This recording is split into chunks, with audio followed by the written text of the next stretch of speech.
Clerk, please read the roll. Avedisian. Here. Buell. Caban. Camilleri. Here. DeBella. Here. Galligan. Gardeau. Hall. Here. Healy. Hoffman. Here. Holloway. Iono. Here. LeBeau. Lester. Here. Magnan. Murata. Here. Osgood. Payne. Here. Patel. Salemi. Solomonides. Sweezy. Here. Taylor. Here. Torres. Pacino. Here. Carrier. We have a quorum. Thank you. Please stand for the Pledge of Allegiance. Pledge allegiance to the flag of the United States of America, and to the republic for which it stands, one nation, under God, indivisible, with liberty and justice for all.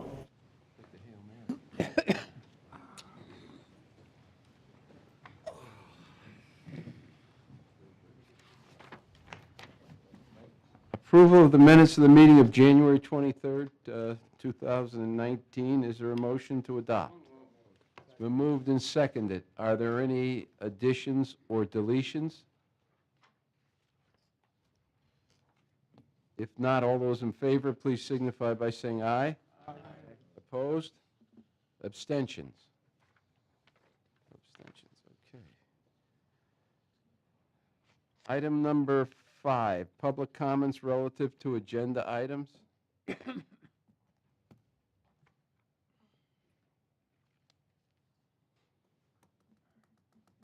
Judy Allen, West Hartford.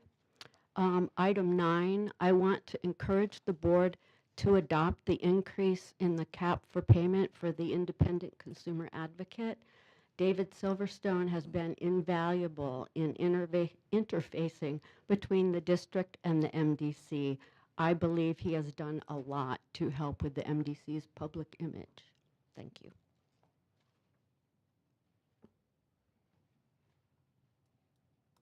Further speakers?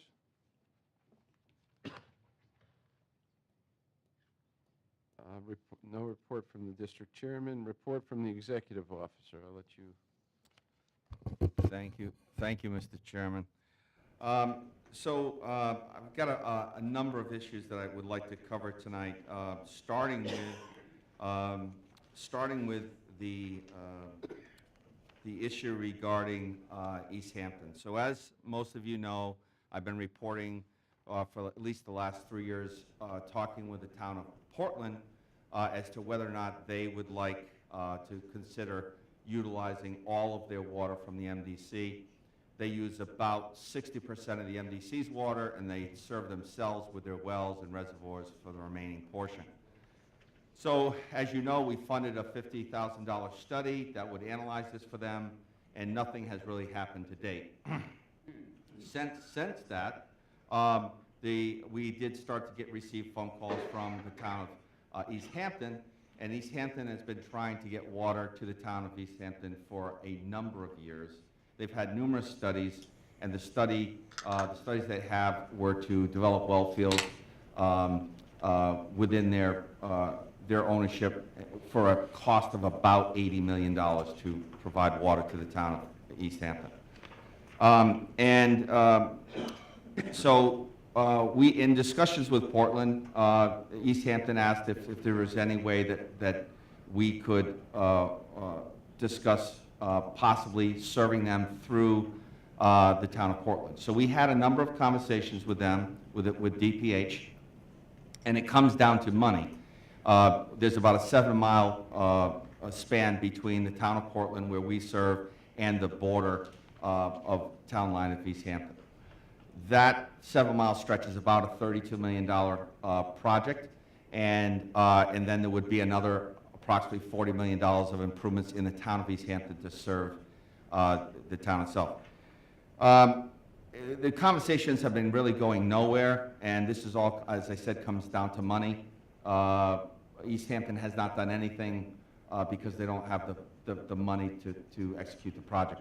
They're looking for about $40 million in grant to move forward with the project.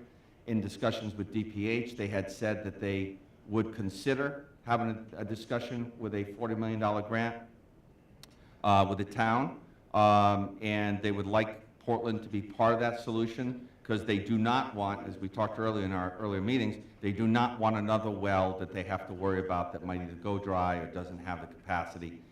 There are wells at St. Clemens, which is along the Route 66 corridor, but that is a challenge to say the least. The town of Portland and East Hampton requested a meeting with DPH, and a meeting was held on January 18th. The MDC was invited along with state legislators from the town of East Hampton, Portland, even Hebron, and Marlborough, and a number of state agencies, including DEEP. The discussion, DPH asked if the MDC wanted to be on the agenda. The answer was no. This is a meeting that the towns had called, and they're simply looking for whether or not the state is going to give grant and loans. So the discussion went around between Portland and East Hampton about the needs for something, a project of some sort, whether it's the St. Clemens development of those well fields or a possible connection between the MDC. And then they asked, the Commissioner Pino asked if I had anything to say. So I explained what was happening over the last number of years, trying to work out some resolution with the towns. But basically said this, was that the state in 2014 under Governor Malloy, because of the Yukon project, the MDC possibly providing water to Yukon, initiated a state water plan. And 4 years later, the plan is done. 3 years later, the coinciding WUC plan has been completed, and the WUC plan is basically a plan that the water utilities develop amongst themselves with a lot of input from stakeholders in terms of how they serve and what areas are their exclusive service area. So what I said to the group on the 18th was the state water plan and the WUC plan both identify East Hampton as the #1 priority in the state of Connecticut.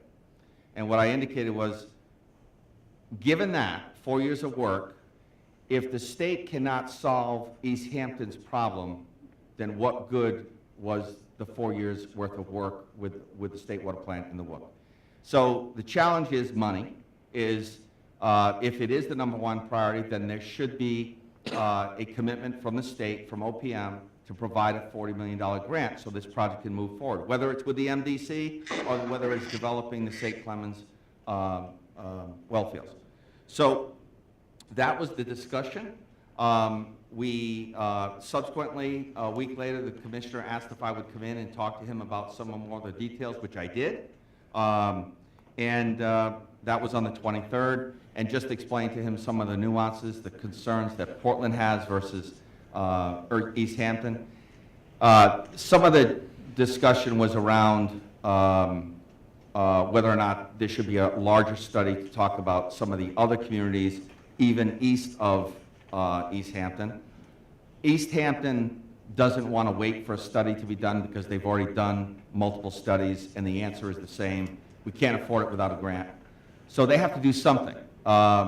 They have a manufacturing facility in East Hampton, who from the town manager has indicated they will leave the state of Connecticut if they don't resolve this issue. It's to the point where there's so much contamination with the town of East Hampton, they can't approve residential development.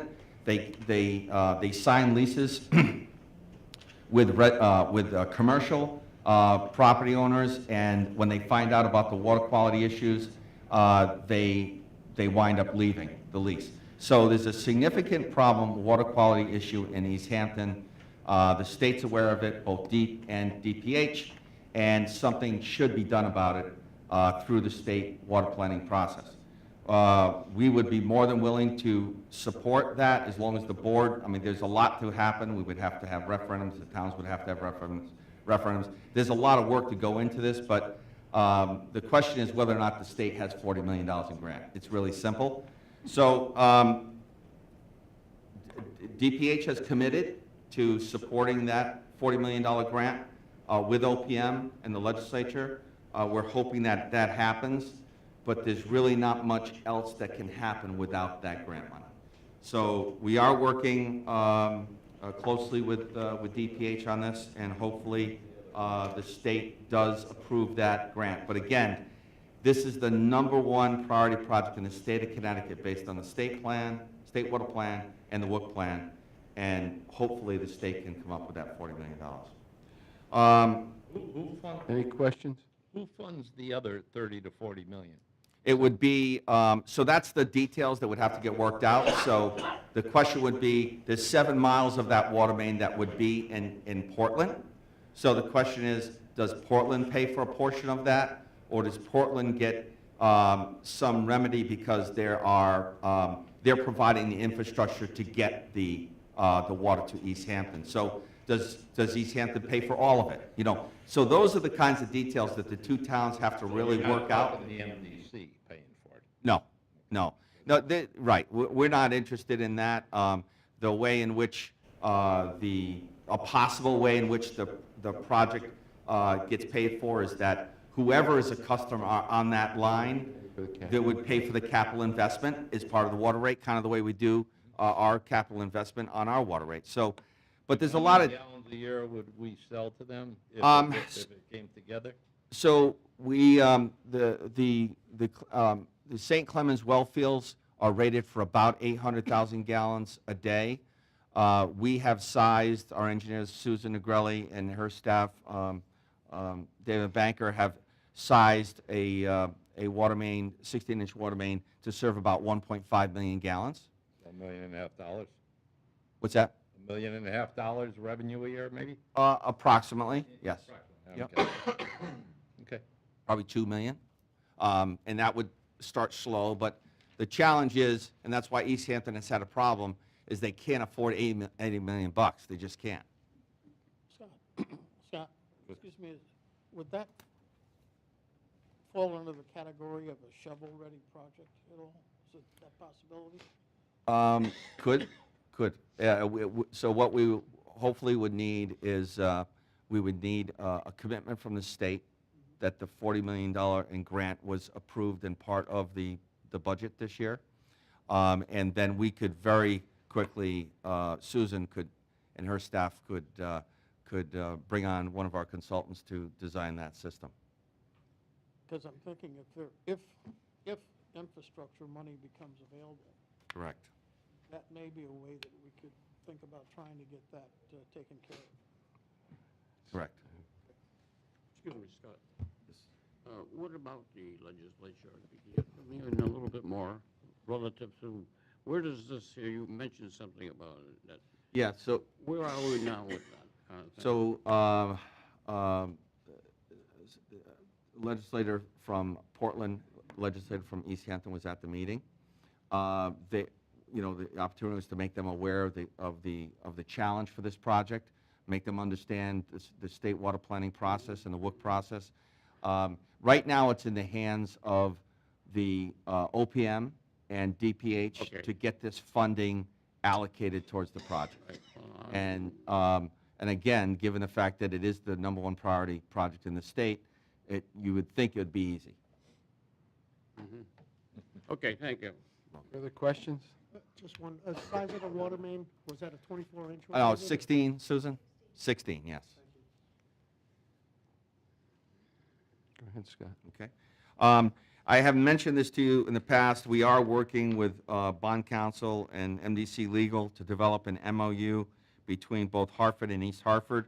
Again, talking to the shovel ready. Our concern is if we don't expect to get the funding for the feasibility study for the dike system approved in 2019, it doesn't make sense for the MDC and the other two towns to go forward with the study, $3.6 million, in hopes to get the infrastructure money later.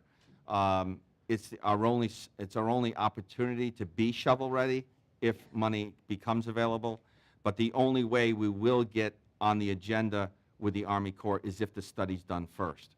So we are working with the towns to hopefully get their commitment that they are willing to move forward in a partnership for the study. We also been talking regarding the Colebrook Reservoir and the dam system up there. As we've mentioned numerous times, the Army Corps dam built in the late 60s. The MDC joined in partnership as what we refer to as the project, which was a 30-year debt service to pay for the dam structure. We've paid for 30 years. 2019 is the last debt payment of $250,000. That project ends. We are also paying a maintenance cost of $850,000 a year, and that is for the use of the water in back of the dam system, and also to allow our hydro facilities to operate. We are now in a circumstance where our hydro its useful life cycle is over, and we need to think about investing more than $6 million in improving that system. We also have learned that in a drought circumstance, again, this water was supposed to be emergency drinking water. In a drought circumstance, there is no water. So in 2016, when we had the drought, there was a mud puddle in the back of the dike system. So we know we don't have it for drinking water in emergency, and we need to invest $6 million in our hydro facilities. So the question becomes, I pose to this board, do we want to continue with that agreement? I met with the Army Corps staff again on January 23rd to explain to them that we are going to recommend decommissioning the hydro units. There's 6 of them, only 3 of them are operating, and so we need to move quickly to be completely out of the hydro business at the Colebrook Reservoir by January of 2020. We've made that clear to the Army Corps. There's a lot of implications if we're not, because then we'll have to pay property taxes. We pay personal property tax over $300,000 to the town of Colebrook for the hydro. So we need to get that decommissioned. There might be a possibility the Army Corps may want to keep some of the infrastructure there, like the cranes and those kinds of things. We would have to go through a process of transferring that property to them. They do have a legal concern, and Chris Stone is working on this for us with Brendan Fox, of whether or not we can actually get out of the agreement. Our position is the project as defined is over, and we do not need the water for any other purposes but to comply with our riparian rights on a regular basis. The riparian rights only cost the MDC $250,000 a year if we did not release any of that 21 billion gallons of water in a year. So if it costs us $300,000 for property taxes, and we can solve the problem with our riparian rights by simply paying $250,000, and we're not making any, we've got to invest $6 million in the hydro, we have no emergency drinking water source, it's pretty simple that the project's over, and we would like to move on. So we have some legal issues to work out. Their attorney has been, adamant that we can't just walk away from the water rights. But they are, when I first started here at the MDC in 2006, the maintenance fee was $120,000, and then this past year was $650,000. So, I'm sorry, $850,000. So the cost is going to escalate. The dam is old. It needs to be repaired. They've actually asked us, Tom Tyler just told me this morning, they're actually asking us to drain Goodwin Reservoir down to almost half level so that they can do inspections. There's going to be a point where there's going to be a major renovation to that dam system, and then if we're there and we're receiving the benefits of the rights, we're going to have to pay 30%. So we don't want to be put in that position. So we are moving forward. The legal issues will be resolved with the Army Corps, but we need to. I've asked the Army Corps, and they're working with our staff. We need to understand how they're going to operate the dike system without us there, because right now we operate everything. We do all the releasing of that water. There's no Army Corps staff that does that. So they're going to operate that dam like a flood control dam, and they're going to release the water as they see fit. and we will still meet our obligations under the Allied Town agreements and our charter and the riparian rights at the face of the Goodwin Dam. It will just be a different, we call it a regime flow. It'll be, the peaks and valleys will be there rather than utilizing the water behind Colebrook just to even out the peaks and the valleys. So we need to understand that from the Army Corps so that we can sit with all of the stakeholders, including DPH, the communities, and the environmental groups such as Farmington River Watershed and the Wild and Scenic. We will do that in good time. I just need the information from the Army Corps so we can sit down and have a discussion about how the flow will actually affect the river. So that's an important thing that's on our horizon. Are there any questions, buddy? Two questions, Scott, and I know you've sort of been through some of this before, but with respect to the hydro plant, I mean, the reason that we're not interested in doing this anymore is that the opportunity to create revenues through hydro is just not there anymore, and that's directly the sort of direct responsibility with the state because of I mean, originally there was a premium put on green energy that any energy created without burning fossil fuel, actually the energy companies had to buy that energy. A certain percentage of the energy that they sold had to be created through a green energy.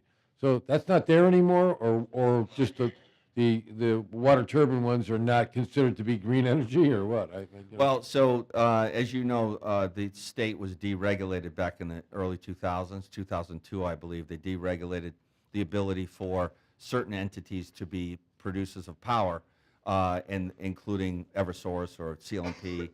So the rules have changed, and so now what they say is, in order for any clean energy project to be funded through the clean energy credits, you have to be after 2003, after deregulation.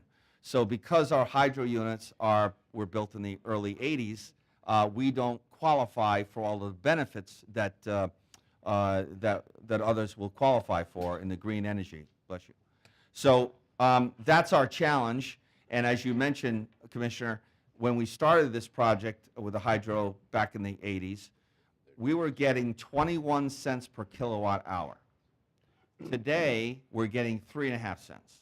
So the payback, if we were to invest $6 million, you know, the payback would be 25 years or so. And so the benefit is not there.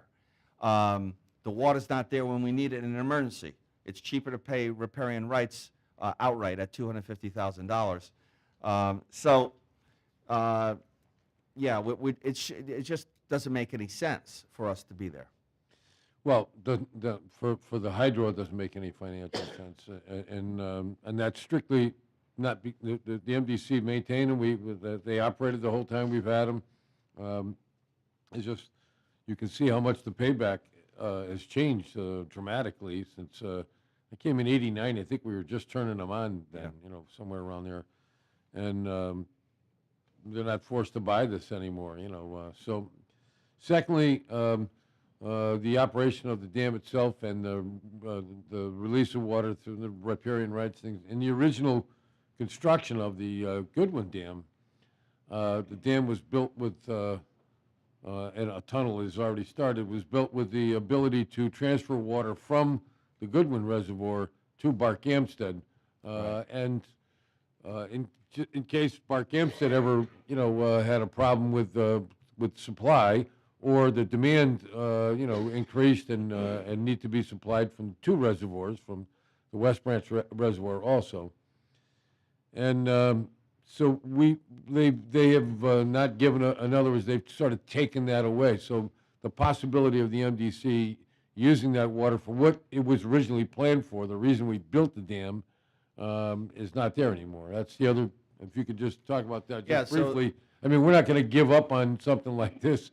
But you know, if we're going to, all the benefits to the MDC's customers are taken away. There's not much point in us sitting there and holding on to this liability for really for nothing. But go ahead. And Yeah, explain. so the history of building the Goodwin Dam, which was planned really in the late 40s, was to build a 6 billion gallon storage basin for emergency drinking water. And then the 1955 flood hit, and the Army Corps realized that they need to have some way to control the flow at the Farmington River. When they built the Colebrook Reservoir above, a mile above our Goodwin Dam, they cut our 6 billion gallons in half. And the logic was that we'll do this and we'll give you water behind our dam as long as you join in the effort and pay 30% of the construction costs and 30% of the maintenance costs. So we did agree to that, and that's the way we've been living together per agreement since '67.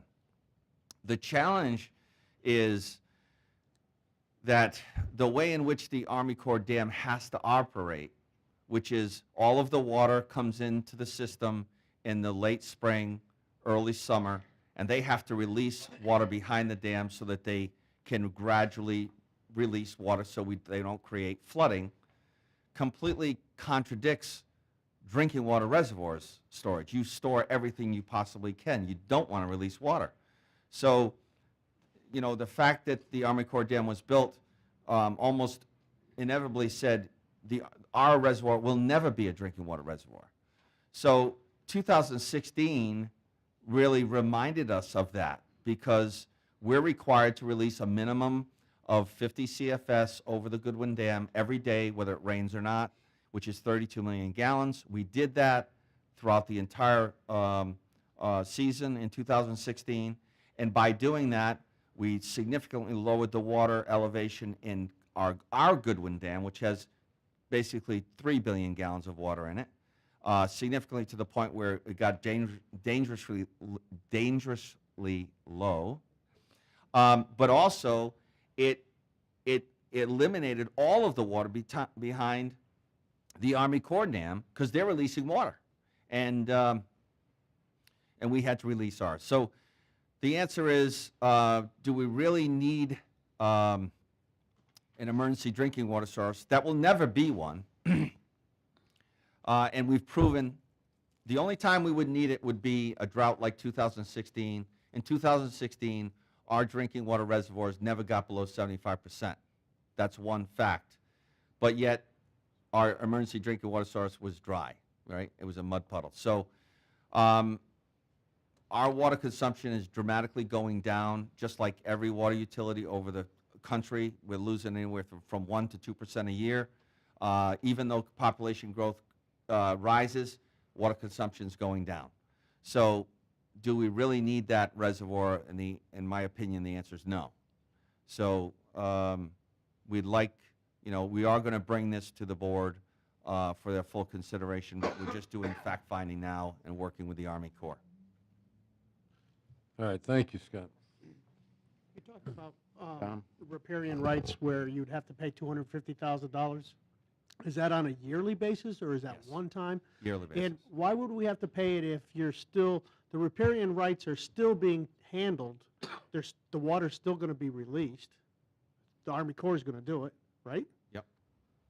So why would we have to pay that on a yearly basis if we're still releasing water, or water is still being released?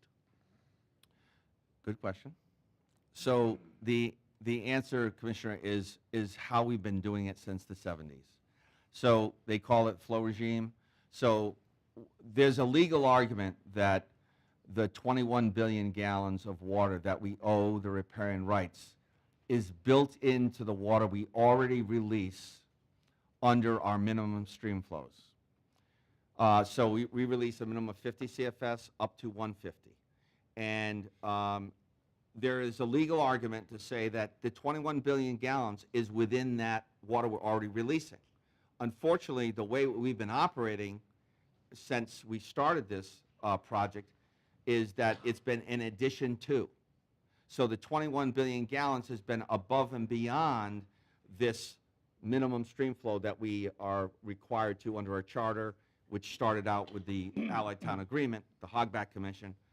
It started, and so because of that flow and how the regime flow, how we've been doing it forever, it in a sense sets precedent.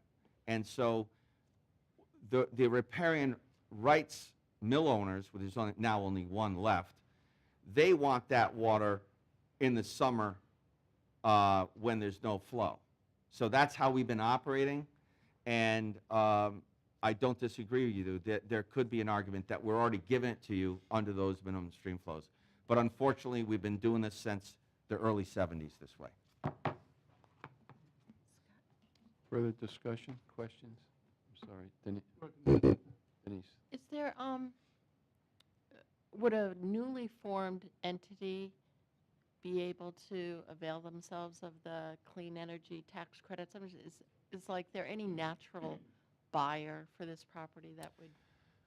So that's a good question. So we looked actually into, we talked to the state and the entities and the power company, and what they have told us is, our position was, look, if we mothball Colebrook and it sits there for 2 or 3 years, and then we decide to renovate it and bring it back up, everything's brand new, would we be considered new past the 2003 deadline? And the answer was no.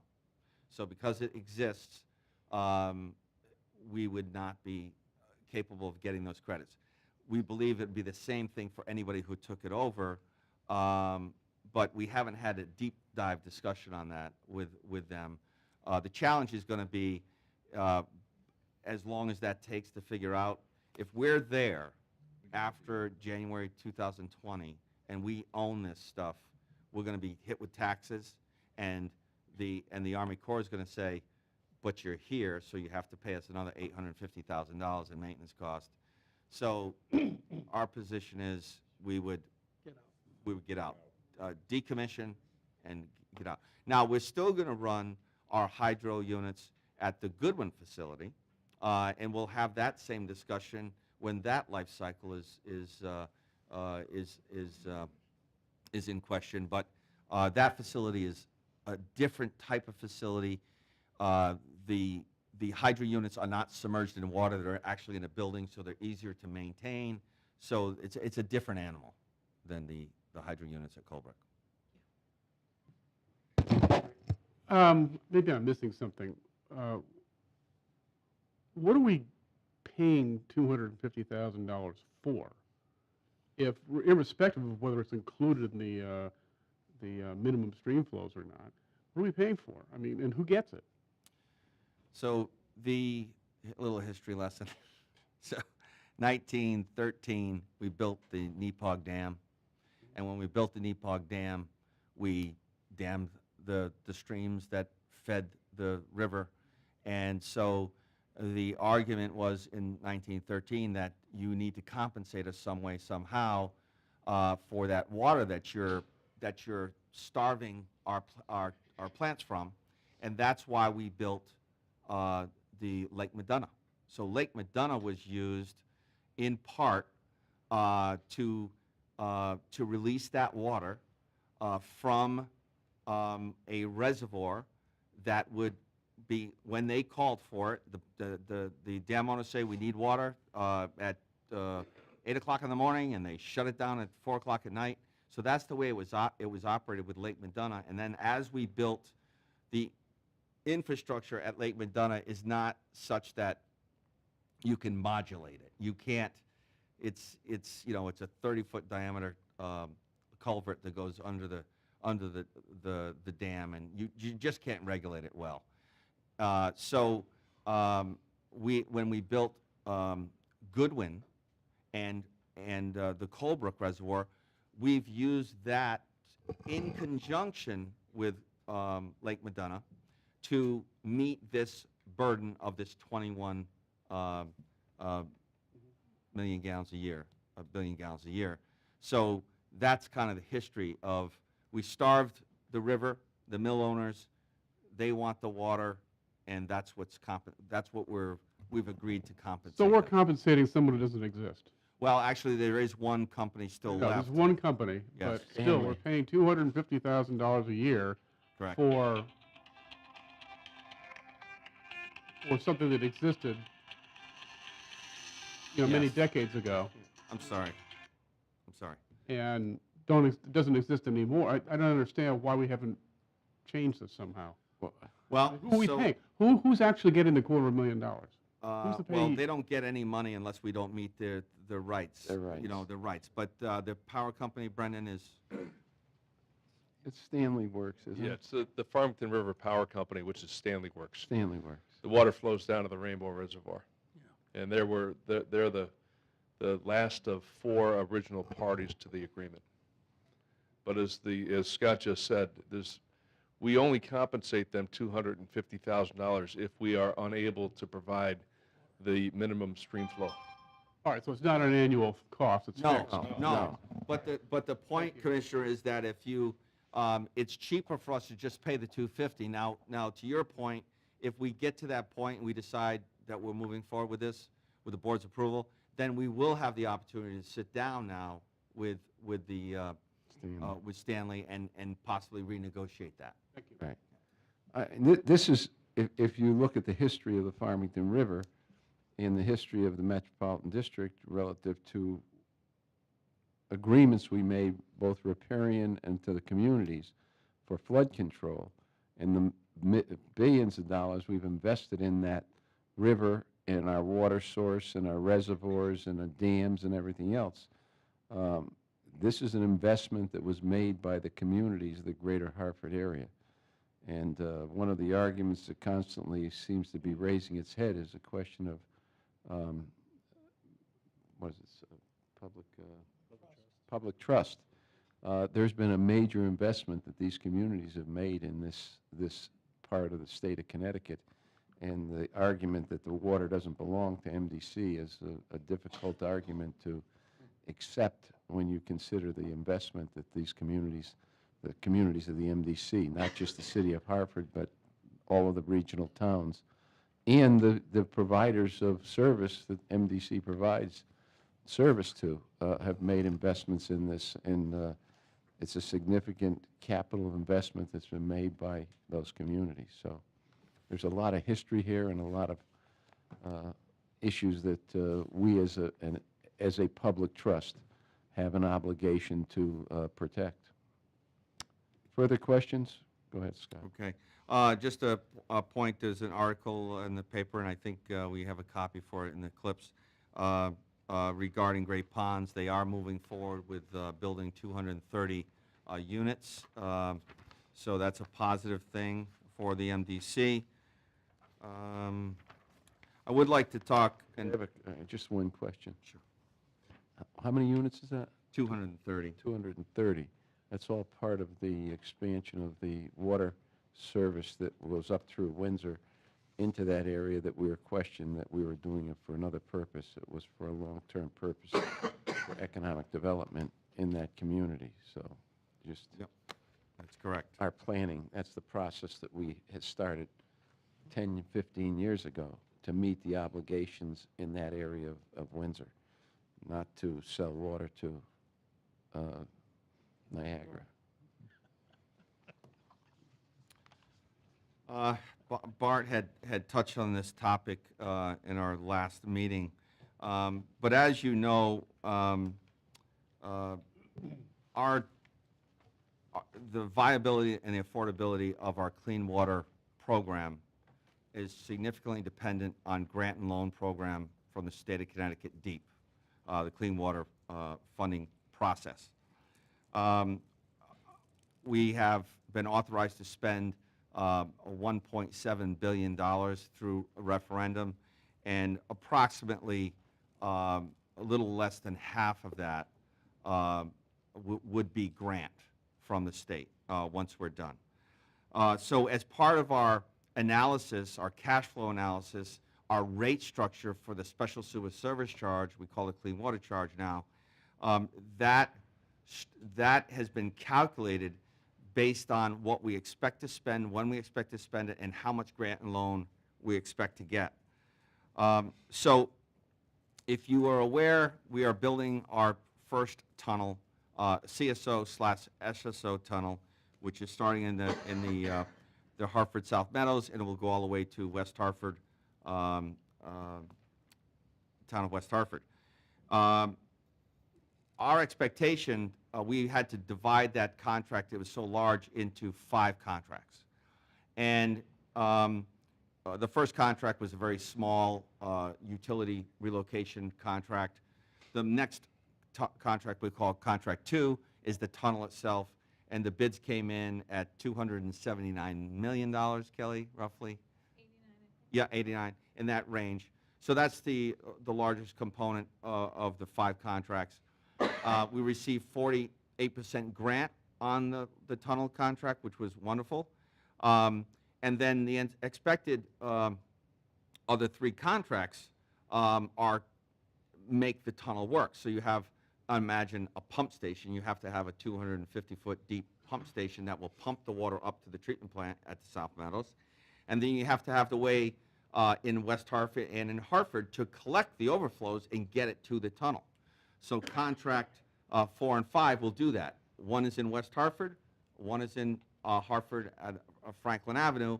The West Hartford contract will collect the overflows that are going to the Trout Brook. The Hartford contract will collect the overflows that are going to the Weathersfield Cove. So all 3 of those contracts are very important. They're also part of the consent order, consent decree, so there's deadlines that we have to meet to actually be in compliance. In April of 16, we brought this issue to the board. We were looking for the state of Connecticut DEEP to commit to us that we were going to get the grant and loan that we were expecting for all 5 contracts, even though we're only bidding contract 2. And our concern was, if we go forward with contract 2 and we don't get the grant and loan that we're expecting for whatever reason, political or financial, our customers are going to have to pay more.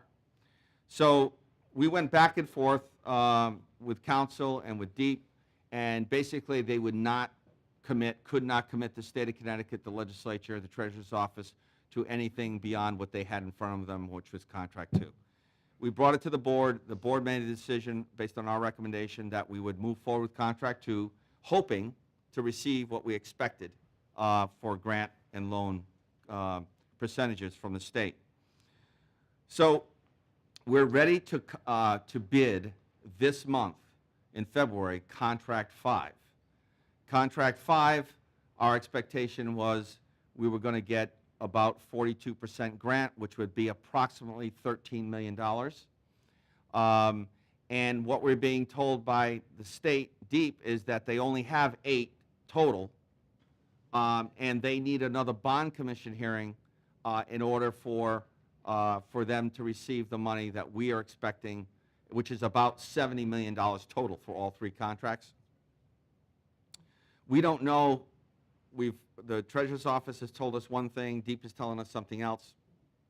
We don't know really where the truth lies, whether or not they truly do need a bond commission hearing. We're looking to have a meeting with the Treasurer's Office and DEEP to have this discussion. But the concern is that if DEEP is telling us the truth, that there's only $8 million and they need a bond commission hearing, our concern is there may not be a bond commission hearing for a couple of months with the new governor. We don't know. And if that's true, we're going to have to hold on awarding and bidding this contract 5. I've asked our engineers and our financial advisors what the impact to the MDC would be if we don't receive this $70 million in grant that we expect on these 3 contracts. And I can give a copy of this to everyone. But basically what they have told us is our projection in our rate stabilization fund was that this year the special sewer service charge, is $4.10. We expected the rate for next year to be $4.50. If we don't get this $70 million in grant, that $4.50 next year will actually be $6.50. So add $2 more on top of what the community is already paying. The bigger concern is if there is no grant and loan program moving forward beyond these 3 contracts for the remaining $1 billion that we have to spend for the integrated plan, our expectation is we were going to be in that $7.10 range for the integrated plan. That could go as high as $12 and change. So this grant and loan money is extremely important to us. It's immediate. You know, we could have a $2 increase in our clean water surcharge for next year rather than a 40-cent increase. So we're looking for support from obviously our commissioners, our legislators, our towns. We have actually gone forward, and we are bringing in McDowell Jewett as a communications group for the integrated planning process. We have a number of things we have to do. One is we have to get the plan approved through DEEP. We also would then have to prepare for another referendum at some point. So we are working with them through the CDM contract to help us prepare for that. Some of the staff from McDowell and Jewett actually worked for our CAC years ago, so we have some continuity with them on our communications plan for the integrated plan.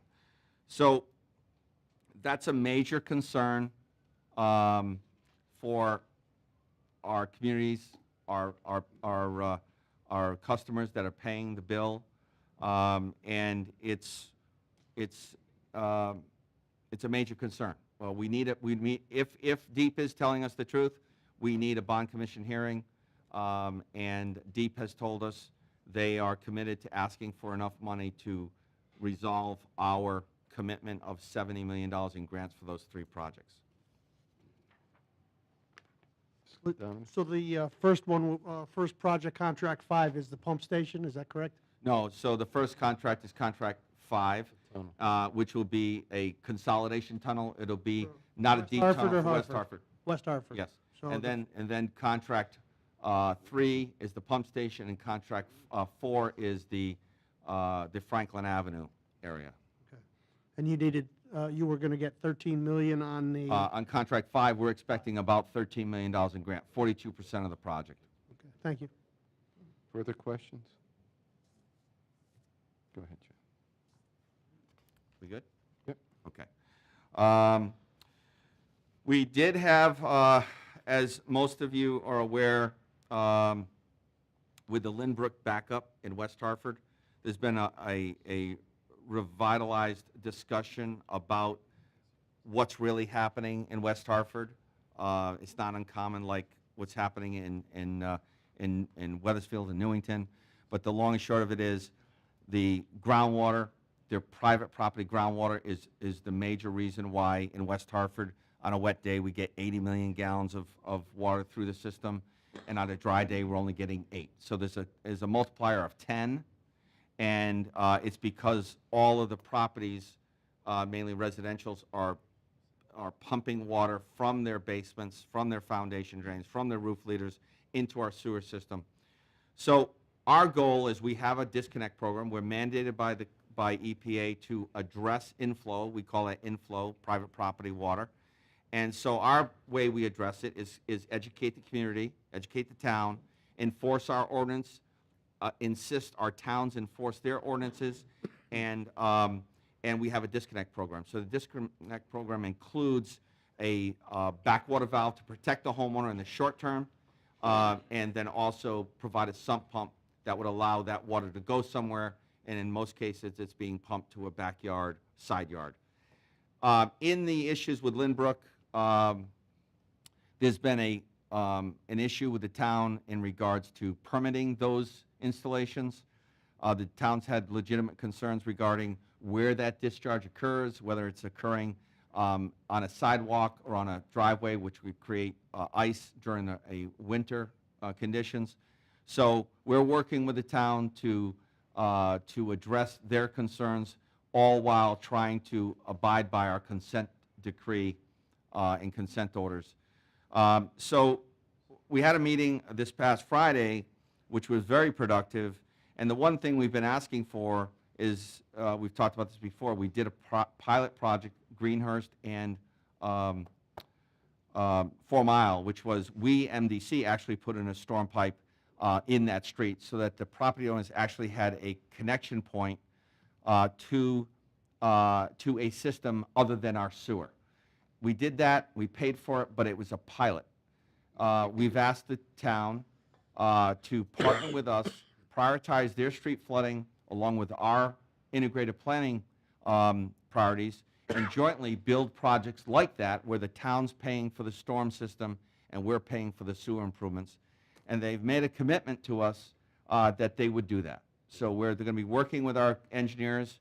In the short term, we have an issue with getting these permits and people disconnected and people protected with backwater valves.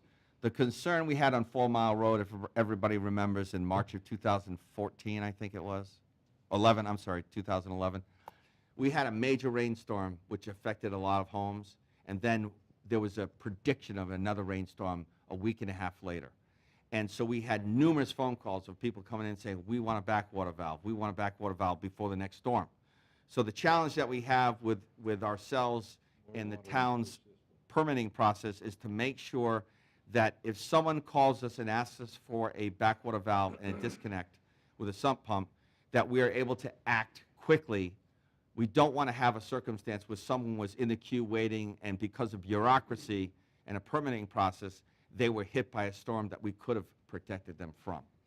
So the chairman, you want to speak to this? No, go ahead. No? Okay, so There's some questions. yep, also. so we are working closely with the town, and hopefully we can get in front of the town council to make them understand the urgency of this issue. Ray. Yeah, doesn't the town of West Hartford have a little more responsibility to the homeowners out there to see that these illegal connections get It's part of the ordinance. right? I mean, it's part of their ordinance. This is the city of West Hartford. They have the responsibility to their homeowners, to their residents, Yeah. to get this done, Scott. So You know, we were good. We spent X amount of dollars Yep. on those houses where we're not going to get fully. A lot of money we Right. spent on it. A So lot of money. So the city of West Hartford better come on board with this. they They have have the responsibility, not they us. they have agreed in principle that they would support projects.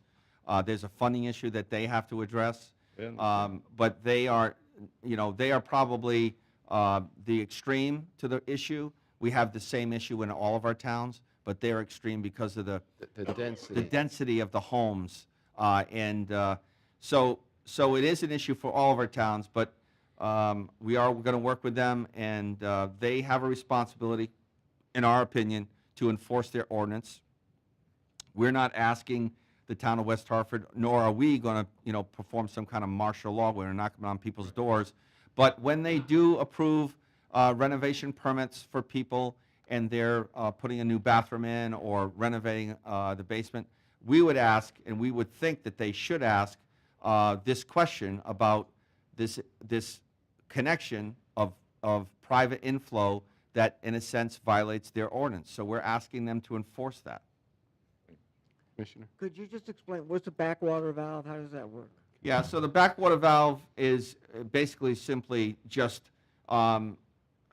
if we talk about the water, 80 million gallons of water in a wet day, raining, versus 8 million, right? So on a dry day, the sewer pipe is plenty large enough to handle the sewer that's coming to the MDC. We're in charge of sewer, not stormwater. So when it rains, where's that water coming from? Where's that water coming from that we're measuring, 80 million gallons? Well, it's coming from the basements of homes, and in some cases, because the pipe's old and it's leaking, and that's our job to fix the pipe. And that's what we did on Lynbrook. And when we fixed the pipe on Lynbrook, what happened? It used to act as a French drain. It had lots of cracks in it, so water would leak into it. What happens? We fixed the pipe. And now the water's not leaking into it. So guess what? The groundwater in the neighborhood rises. So now it's a catch-22. Now the groundwater rises, the water's going into the basements, they're pumping more water into the sewer. So From the- their sump from the pumps, sump okay. pumps, or in some cases, it could be gravity, it could just be flowing by gravity. The backwater valve, what it does is, when the system gets to full capacity, it wants to go somewhere. It can't go anywhere but into a house or into the street through a manhole. Through the manhole. So the backwater valve simply is like, it's like making the dike higher. When you make the dike higher in Hartford, the water's going to go somewhere else. It's going to go to East Hartford or somewhere else, or Rocky Hill. But it protects the people in Hartford. So as you put in backwater valves, that's why it's not the solution. It's only a short-term solution. The real goal and real solution for our community should be to get the stormwater out. But the backflow valve is a valve that fits into the sewer pipe that goes into the house. MDC puts that in, not Puts the it in. homeowner. Correct. We actually use contractors to do it, but we pay for it up to a certain amount, and that's part of our contribution to our requirement under the Clean Water Act to pay for that. But the valve has a flap in it. Right. So if it's set so that something from the outside, the street sewer, can't come back and flow into the house. Okay. The problem is, if you open it during a storm, it's going to go the other way. That's Right. one of the problems. So you just have to not use your facilities while that's in. But And our position for Hartford, West Hartford, and all of our towns is when you think about the amount of money that the MDC is spending, and you look at the tunnel that's going to West Hartford, we've said this in the past, we're spending, $600 million to send a tunnel to West Hartford, but it's only going to pick up 2 specific CSO locations so that it doesn't discharge to Trout Brook, right? But it's not going to solve the problems on Lynbrook because the water's backing up. The pipe's not large enough to get everything that's overflowing. That 80 million, it's not large enough to physically get to that location where the tunnel's going to pick this up. So the only way to solve the Lynbrook problems are to get the stormwater out of the entire town and the watersheds above the town. Scott? buddy? Like, we ran this program in Weathersfield like 25 years ago with the backwater. We offered to install them up to a certain dollar amount, and that would protect each one of the homes. But all you really had to do, in answer to your question, right, was figure out the areas where it's possible for it to back up, because there's other areas where it's not going to back up. So there's areas where the gravity flow could allow it to back into your house under certain circumstances, and there are a lot of neighborhoods that are connected to pump stations. The pump station goes underwater or stops or whatever. The same thing. We'd have to protect, the houses from that. And I think the big flood in 1984 showed everybody a lot of where the problems were with the pump stations and everything. But I think Ray's right. I think that we could show like a watershed area of these to each one of the towns and say, this is where we should be doing it. And the towns could easily adopt an ordinance that says that, if you build a house in this area, or if you expand or do anything in this house, that you have to install one of these, and then we'd be there to help and actually sort of manage it and pay for it. But, they don't have to allow permits, to connect, and the MDC doesn't have to allow permits to connect to the sewer system unless that's taken care of. Because those applications come to the MDC. For a new home, they got to connect to the sewer that comes here. Yeah. We could tell them that you can't connect unless you put the backwater valve in. Plus So I think that some communication with the town that says, these are the areas where we expect this might happen, and some effort by the town to, put together an ordinance to have them do that. But again, like Scott says, that's not going to solve the problem. It's going to keep it from going into your basement, but it's not going to get the stuff moving. It's just going to still be surcharged. Go someplace else. It's going to go someplace else. So, the point is that even the Clean Water Project, and as Scott was just explaining, the two big combined sewer overflows, it doesn't fix anything in that neighborhood, because that's where the problem's starting. And Well, it it's- doesn't relieve the issue in neighborhoods like Linwood, so. And I would just add that we did meet with the towns. We actually had a meeting with the towns, all of the towns, trying to get them to understand. Some of our towns have ordinances, they just don't enforce them. And some of them don't have any ordinances. So our position on that meeting was, let's create an ordinance that is uniform across the district and enforced uniform across the district.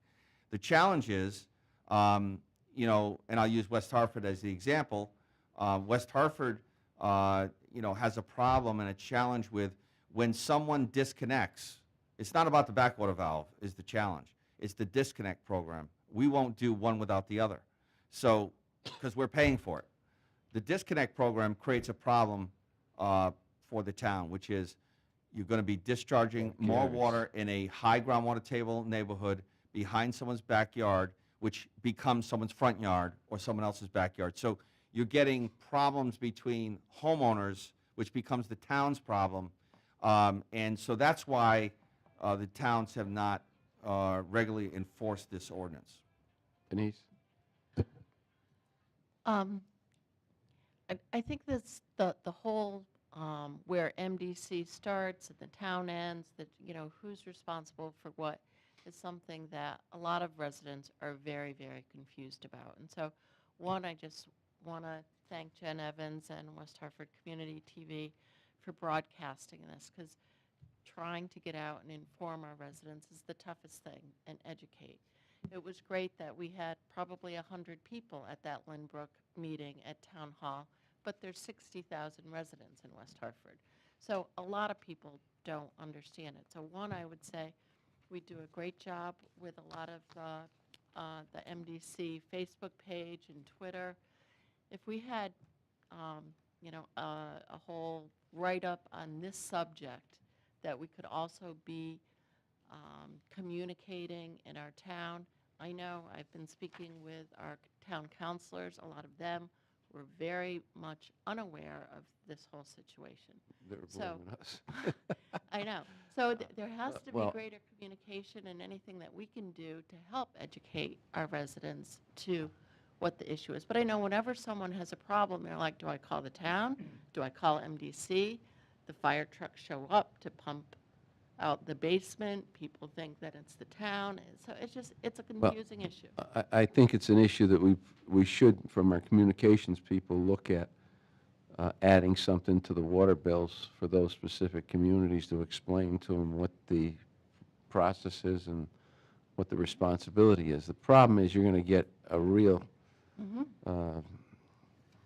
flat back from the town thinking that but you've got to put it in perspective and explain to them it isn't an MDC obligation, that stormwater control is the town's responsibility, not MDC's. And, you know, it's going to be a touch-and-go situation. Further discussion?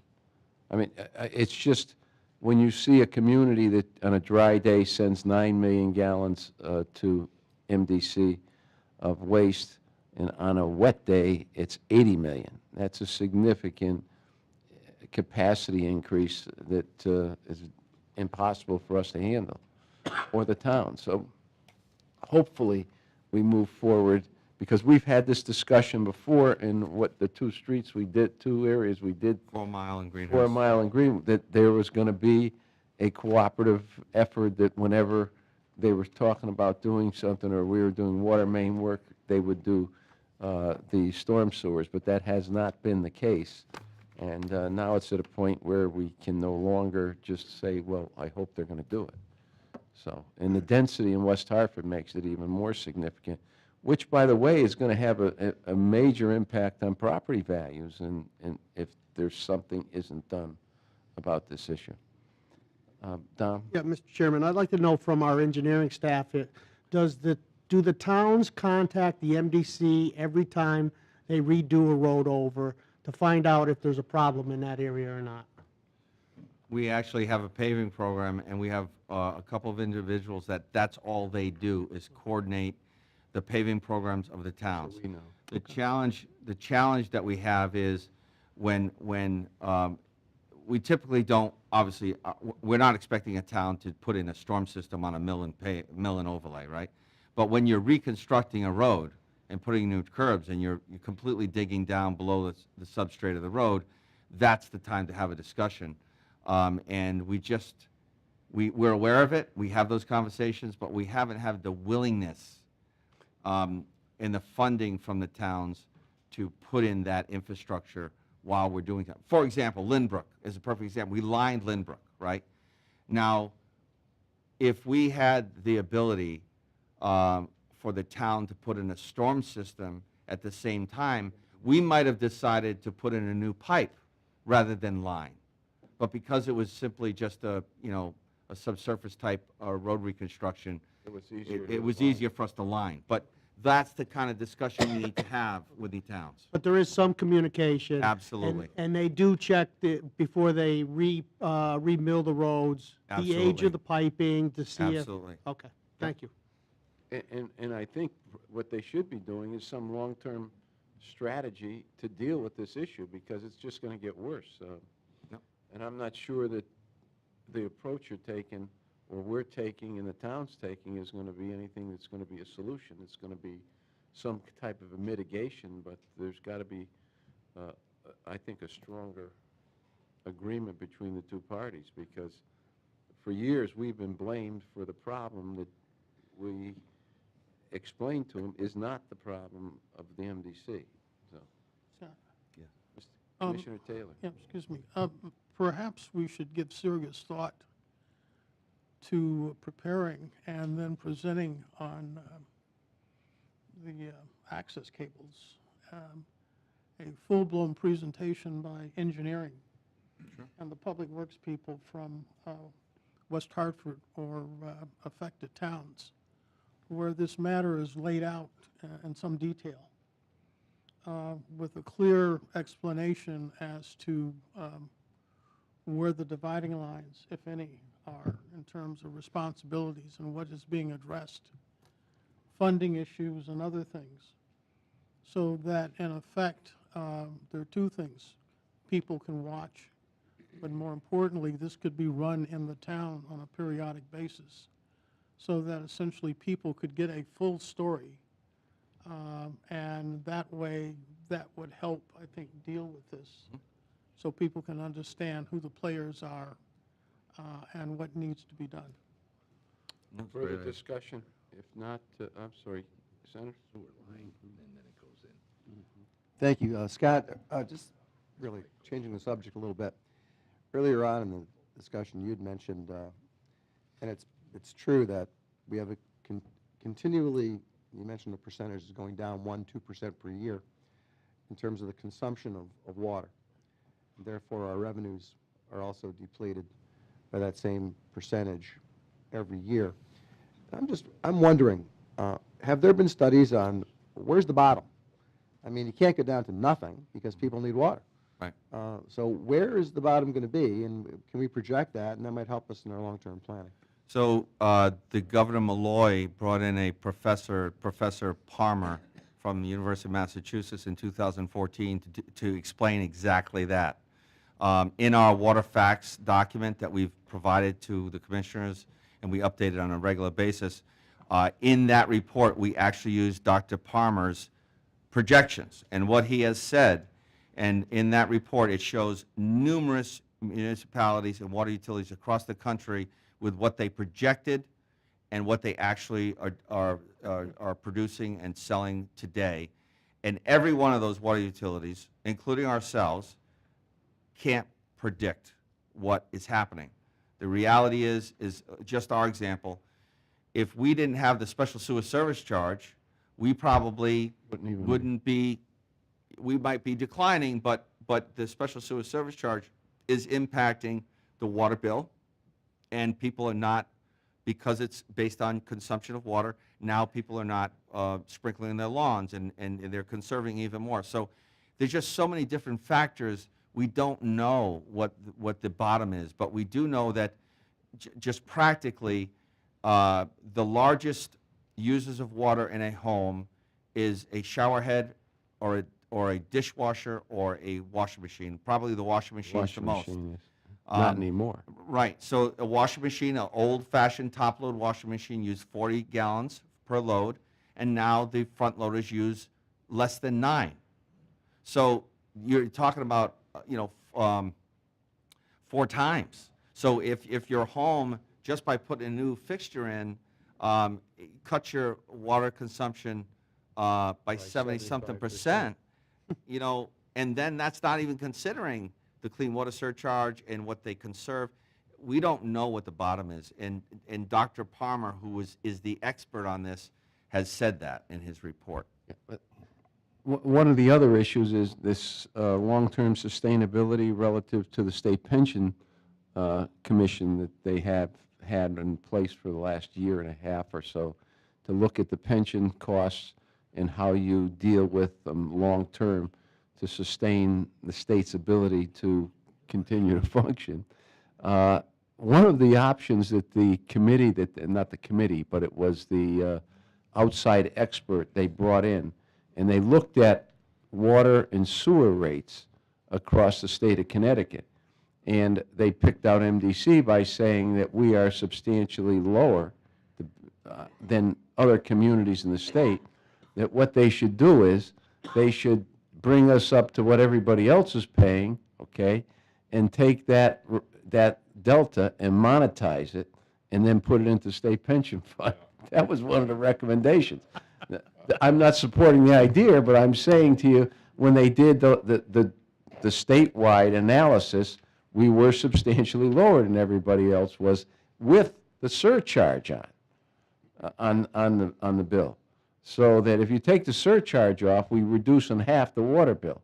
Water bill's what, about $3.18 or 19 cents a 100 cubic feet of water. What is the rate this year? 347? 347, 366, I think it is, or something like that, as opposed to $7 and something. So you can see the impact that sewer, the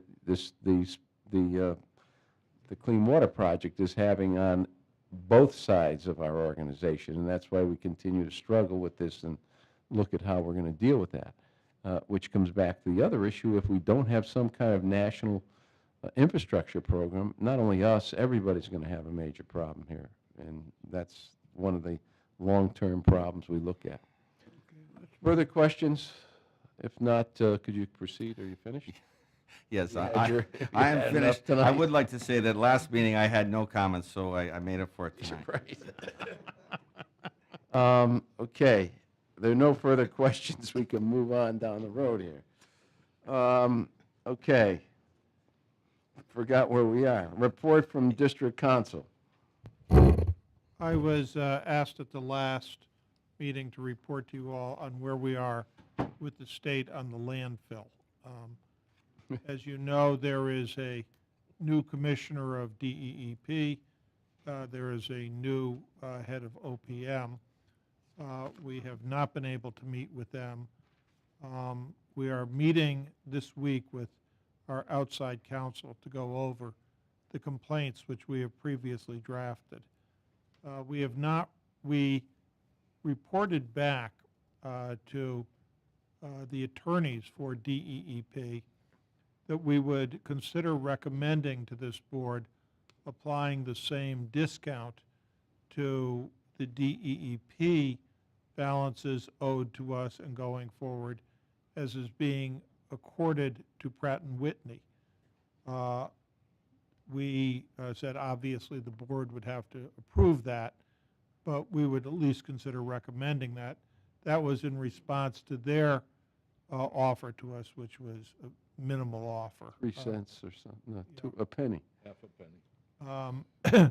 So we have not heard back from them on that, which is not a particularly encouraging sign. So what I would propose to do is we'll meet with outside counsel this Thursday, the engineers, myself, and Scott. I will reach out. The attorney for the governor is someone I know quite well, Robert Clark, and I will reach out to him to try to discuss this with him. And then if we don't get anywhere with DEEP or Governor's office. OPM or the governor's office, will be prepared with the lawsuit for the next meeting. There is nothing to report from the Claims Commissioner. You'll remember that we had filed a claim for money damages. The state made a motion to dismiss that. The Claims Commissioner has not decided one way or the other on that motion. So if he agrees with the state, there is an appeals mechanism to the legislature, which is what we would do. If he decides in our favor, that only means that we have the right to a hearing before the Claims Commissioner, who can then grant us permission to bring suit against the state. So that is not a quick process. That's where we are. Gary? Follow up on the Claims Commissioner. Does the Claims Commissioner have any timelines at all? No. Sounds like. See, when you were there, you didn't require. Oh, God. Okay, any questions, any further? I'm sorry, Don. Bart, you mentioned that you would ask the board if the state wanted to go by the Pratt & Whitney olive branch that we gave out. Have you done that, or? I have done that. You have done I that? have not asked this board. They would have to say yes first. Okay. And then I would come to you. Okay, so you have presented that to them? I have presented Okay, that to thank you them. very much. And our meeting group has changed, so that's why I think we should, the Attorney General is still there. So the Attorney General really was the. Yes, not the big, not the real No, boss, but the underling, the deputy, what do they call him? Deputy, no, Assistant Attorney General. Okay. The second issue I have to report to you on is I have met with 2 of the 4 members of the Water Plan Commission. The issue of why we care about public trust, the inclusion of those words into the water plan has come up, and I have met with them and presented to them the legal research as to why we care, okay? And the reason is very simply that they have not defined what they mean by public trust. And if you look at the way different states have defined public trust, there is a very, very wide spectrum of issues that can come up. For instance, if it is raised, who can raise it is the first question. In other words, you say, well, we're going to sell water to somebody, and somebody objects. The question is, who would have the ability to say, no, stop, hold on, that violates the public trust. In some states, it is the Department of Environmental Protection. In some states, it's anybody who can show damage as a result of the use of this water. In other words, somebody downstream who has less water that might impact their business or their livelihood. In some states, it's anybody. And that obviously is a very big difference as to the amount of litigation that you'll be involved in. The second one is, what is the standard, okay, that you use to determine public trust? Now, currently, under the SEPA legislation, which involves when you have to have a SEPA environmental impact statement. Buddy knows only too well about these, I'm sure. But in that, you have to show that you've damaged, especially with water, and that the damage causes an unreasonable impairment. In some states, if you go beyond SEPA, okay, which is the current standard, and say the people can sue, in some states they have a burden that say, well, you as the person complaining have to show that it is an unreasonable impairment. In other states, they say, no, the person seeking the application has to prove that it is not an unreasonable impairment. And so the question is, where do you have to prove that? In some cases, it's to the commissioner of DEEP, and then people can intervene in those proceedings. In other cases, there's local land use boards that you have to go before and show that it's not an unreasonable impairment. In other places, it's the court system. So it can be any one of a very wide variety of things, depending on how you define public trust. And finally, there is the issue that is the central issue for us, is that if you're saying that water is in a public trust, in the 1980s, when they passed all of the requirements that you get a permit when you're using more than 50,000 gallons a day, and DEEP does an evaluation of that, they recognized already registered uses of water. So the MDC at that point had built all the reservoirs, and we were recognized as having a right to use the water that we had in the reservoirs. In some states, they say that if you already are registered, the public trust doctrine doesn't affect you. In other states, however, they say that if there is an issue downstream and you have a registered water diversion, it can be taken away for you or modified without compensation. So that obviously matters which way you define that. In one case, it has no impact on us. In the other case, it could have a devastating impact, because they could say, well, you really should be taking the water from your reservoir and pouring it into the river, because there's an impact on the fish in the river, and you should increase the flow in the river. And so that obviously is of significance to us. So even though the state water plan is a planning document, it is the foundation of what's going to happen next. So if you don't define what you mean by public trust, or what you anticipate happening by the impact of public trust, you're asking for the broadest possible interpretation of this, which would have a true impact on the assets of the MDC. So I have explained that now twice and gotten the arguments back, well, this is a planning document, and basically, don't worry, we're here to help you. We're from the government. Which I have not accepted. You'll be happy to Are there any questions? Just one short one. Tom? Because it's a state water plan, won't there be a lot of different meanings of the public trust, how it relates to the MDC, how it might relate to another water company and another water company?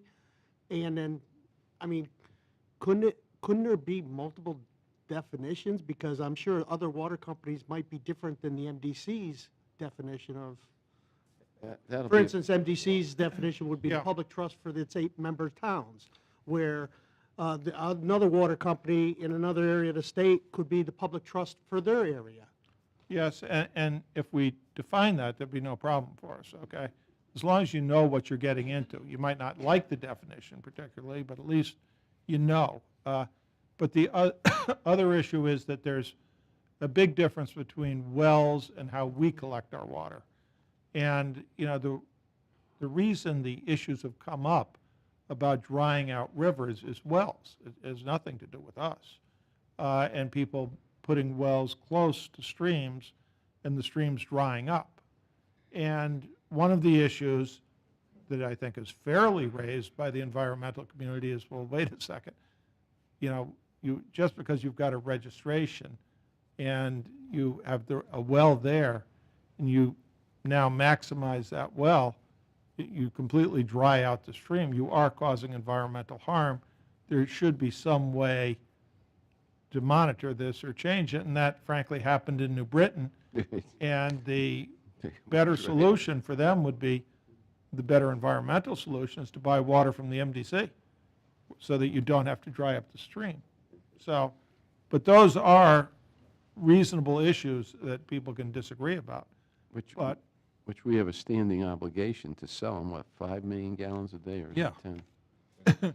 so, and the last thing I'll say is, on the issue that Scott brought up with DEEP and the grants, the problem legally that we're confronting is that, we've issued bonds to go as far as we've gone on the tunnel.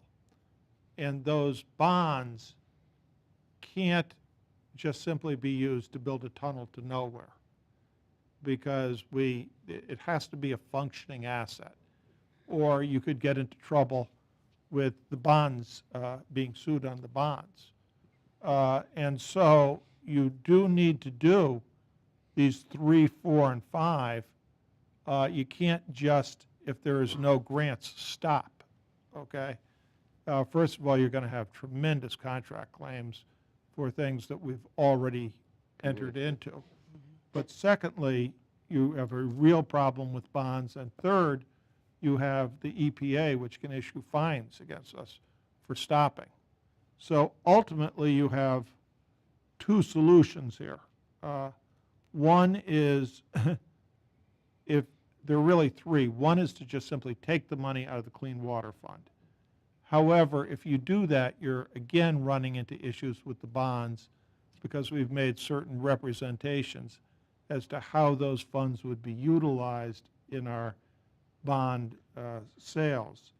Secondly, that fund is designed for the entire project, and you're really going to cause chaos within the entire project if you do that.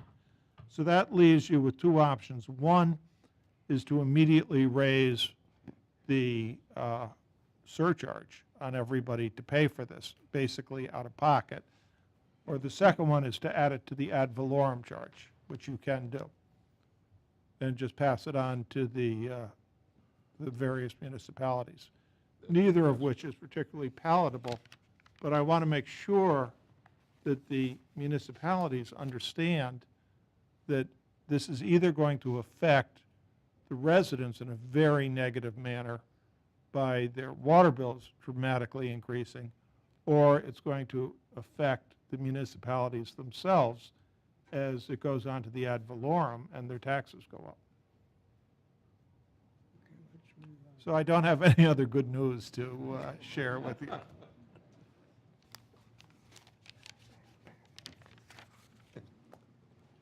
Further questions? Okay.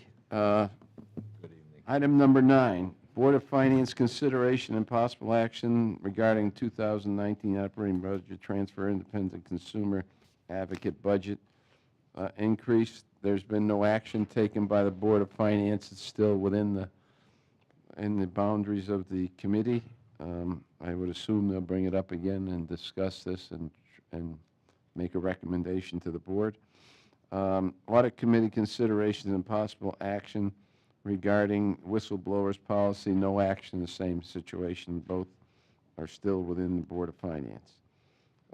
B, authorization level for sale of personal property. Recommended action, receive the report and adopt the resolution. Move the resolution. It's been Second. moved and seconded. Is there discussion? If not, all those in favor, please signify by saying aye. Aye. Opposed? Item 11, Water Bureau consideration of impossible action regarding abandonment of water main, Westbrook Village. Recommended action, receive report and adopt the resolution. Is there Second. moved and seconded? Is there discussion? If not, all those in favor, please signify by saying aye. Aye. Opposed? 12, opportunity for public comments.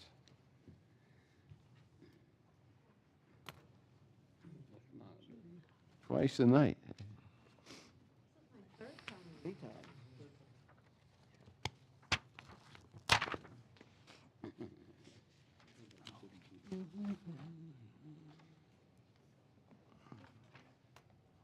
Judy Allen, West Hartford. I submitted written comments for the commissioners tonight, so I'm not going to go over that now. And for the people at home, those would be attached to the minutes of the meeting, so they would have the opportunity.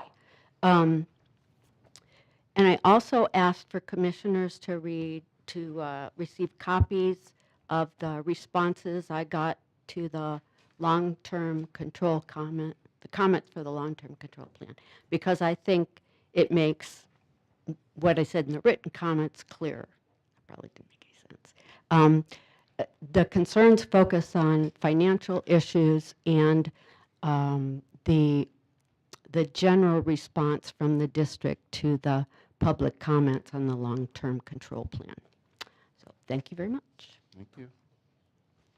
Further comments from the public? Commissioners? Oh.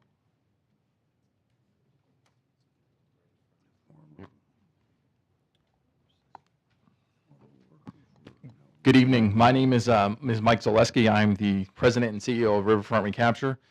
Our offices are located at 50 Columbus Boulevard here in the city of Hartford, but I'm also a resident of the town of Weathersfield. I have prepared remarks here, but I simply wanted to, I'm going to not go over those. I simply wanted to thank the Board of Commissioners for their support of Riverfront Recapture in the 2019 budget. The MDC has been a longtime partner of Riverfront Recapture and has allowed us to achieve what we've been able to achieve over the past, I guess it's going to be 38 years that the organization has been around, the last 20 in managing our park system. I have, as we went through the process, the budget process, I was pleased to see there are a number of commissioners who are very familiar with what Riverfront does. There were some that were less familiar, so I would welcome the opportunity to make a formal presentation of the board over the course of the next couple of months, if that is the desire of the commission. I'm not sure whether we've ever thanked the board formally, so I just wanted to show up tonight and say thank you. Thanks, Mike. Further public comment? Commissioners, questions and comments? Everybody have enough? Commissioner? Just one comment on the public trust definition. I think one of the concerns that some of us have about it is that if there's conditions on what public trust means, could the MDC at some point decide not to sell water to somebody if someone else offered a higher price? You know, it's just one of the issues that comes up. The answer to that is we have no ability to refuse people as long as we have enough water to sell. If we did, we'd be able to control development, zoning, and everything else if we had the right to make decisions on who gets water and who doesn't. So our charter restricts us from participating in the merits of what people are doing with the water as long as it's a legal entity. Buddy? Just to add to that briefly, too, any director of public health in any one of the towns that we serve can direct us to serve somebody with water. They can tell us that we have to, if their well goes bad or if there's some reason, we'd have to serve them. We don't have the ability to reject, one customer over another. So. Can't pick winners and losers, so. Just wondering whether there's any update on the study in regard to the ad valorem and the work of the consultants there. Actually, the report is actually due any day. It was actually due Friday. So John has made contact with them, so we're expecting it this week. So once that's been submitted, we'll definitely bring it. Circulated. Yes, bring it around to have a meeting with the towns. And everybody will get our copies. Thank you. Further questions, comments? If not, the appropriate motion is in. Will we adjourn? Without objection, stand adjourned.